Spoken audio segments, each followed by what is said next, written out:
जय जिजाऊ जय शिवराय. मित्रांनो, आरक्षण द्या नाहीतर गोळ्या घाला असा निर्वाणीचा इशारा जरांगे पाटलांनी सरकारला आज दिला आहे. जरांगे पाटलांनी नगरनंतर पुन्हा काबीज केला आहे. छत्रपती शिवरायांच्या पुण्यभूमीतून भरभरून आशीर्वाद व उत्स्फूर्त पाठबळ मिळाले आहे आणि आता उद्याची सकाळ मुंबई जिंकण्याच्या तयारीनिशी उजाडणार आहे.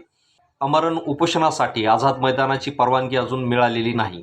सरकारच्या वतीने ठोस तहाची बोलणी सुरू नाही.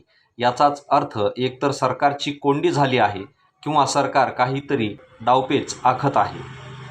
परंतु एकंदर शांततेवरून असं दिसतंय की कुटिलतेच्या काळवंडलेल्या बदनाम चेहऱ्याचं प्रदर्शन पुन्हा एकदा सरकार करणार नाही.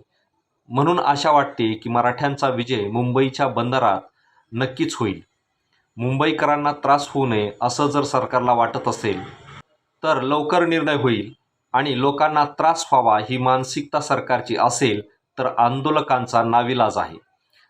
वरचेवर मराठ्यांचा महापूर मुंबईच्या दिशेनं वाढत आहे. समुद्राच्या लाटाही थरथरतील असा न भूतो न भविष्यती अशा जनसागराने मुंबई हादरल्याशिवाय राहणार नाही.